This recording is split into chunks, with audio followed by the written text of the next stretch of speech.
ఈరోజు ఫ్లష్లు ఏదైతే వాడుతున్నామో టాయిలెట్స్, ఫ్లష్ని కనిపెట్టింది ఇండస్ వ్యాలీ సివిలైజేషన్.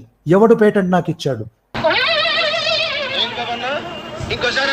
ఈరోజు ఫ్లష్లు ఏదైతే వాడుతున్నామో టాయిలెట్స్, ఫ్లష్ని కనిపెట్టింది ఇండస్ వ్యాలీ సివిలైజేషన్. ఎవడు పేటెంట్ నాకు ఇచ్చాడు? వీళ్ళని ఏమనాలో అర్థం కావట్లేదు. సింధు నాగరికతలో టాయిలెట్స్కి పేటెంట్లు కావాలంట. అసలు వీళ్ళ టెక్నాలజీ ఏంటి, వీళ్ళ నాలెడ్జ్ ఏంటి, వీళ్ళ పద్ధతులు ఏంటి అనేది అసలు మనుస్మృతిలో ఏం చెప్పారో చూద్దాం పదండి. ఇది చాప్టర్ 9 51 శ్లోకం అనుకుంటాను.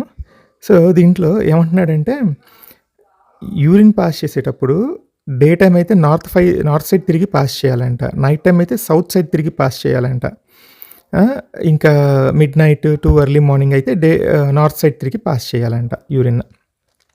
అంటే మన టాయిలెట్లు పూటకో సైడ్ తిరగాలి. మరి సింధు నాగరికతలో టాయిలెట్లు అలా ఉండవనుకుంటానే, పూటకో సైడ్ తిరగటం. యాక్చువల్గా వీళ్ళు అర్థం చేసుకోలేదు, కానీ అసలు ఇది పెద్ద పేటెంట్ అండి. ఇది పూటకొక సైడ్ టాయిలెట్ తిరిగి మన బయట ప్రపంచాన్నే కాదు, మన బాడీని కూడా కంప్లీట్ డీశానిటైజ్ చేసే ఒక టెక్నాలజీ వీళ్ళే కనిపెట్టారు. మరి ఇంకా చెప్పాలంటే మనమే కనిపెట్టాం. ఈ ధర్మ మార్గం లాంటి మత పెద్దలు వెళ్ళి ముందు పేటెంట్ అప్లై చేసి ఇవ్వాలి దీనికి. ఓకే, ఇంకా ఈ టాయిలెట్ టెక్నాలజీ ఎలా ఉండాలో చెప్తున్నారు చూడండి. టెక్నాలజీ ఎలా ఉండాలంటే, ఫస్ట్ టాయిలెట్కి వెళ్ళే ముందు ఆ ప్లేస్ని కర్రలతో కానీ ఆకులతో కానీ గట్టితో కానీ కప్పాలన్నమాట. ఓకే, కప్పి టాయిలెట్ చేసేటప్పుడు మాట్లాడకుండా ఉండాలి. ఇంకా ఏవో కొన్ని రూల్స్ ఉన్నాయి, నాకు అది కరెక్ట్గా దొరకలేదు, కానీ రూల్స్ ఏంటంటే,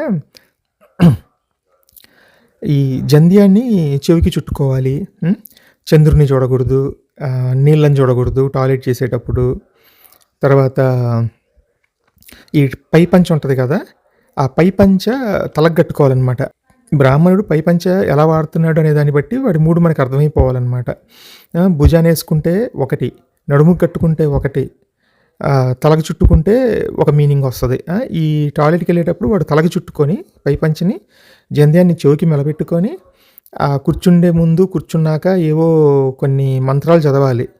చదివి ఇట్లా నీట్గా ఆకులతో కప్పి కూర్చోవాలన్నమాట. ఇది మన టెక్నాలజీ. మేబీ దీనికి కూడా ఏదో సైంటిఫిక్ రీజన్ ఉండే ఉంటుంది. మేబీ మన ధర్మరక్షకులు ఏమైనా రీసెర్చ్ చేసి దాని మీద హెల్త్ బెనిఫిట్స్, ఎన్విరాన్మెంటల్ బెనిఫిట్స్ ఇవన్నీ వాళ్ళు థీసిస్ చేస్తే బాగుంటుంది. అది ఫ్రెండ్స్. సో అసలు సింధులో ఉన్న టాయిలెట్కి వీళ్ళకి అసలు సంబంధమే లేదు కదా. అంటే ఆల్రెడీ అందరూ చెప్పారు, మీకు సింధుకి సంబంధమే లేదురా బాబు, వాళ్ళు సివిలైజ్డ్, మీరు అడవి జాతి వాళ్ళు అని చెప్పేసి. అయినా కూడా అడవిలో కూడా ఏవో వీళ్ళు డెఫినెట్గా అయితే సైన్స్ పెట్టుంటారు. మరి 30 లక్షల ఏళ్ళ నుంచి ఫాలో అవుతున్నారు ఈ టాయిలెట్ ప్రాసెస్ అంటే, అందులో ఏదో సైన్స్ ఉండే ఉంటుంది మరి. దీని మీద స్టడీ చేసి దీని మీద పేటెంట్స్ ఫైల్ చేయాలని మాలాంటి సామాన్యుల మనవి ఈ ధర్మరక్షకులకి.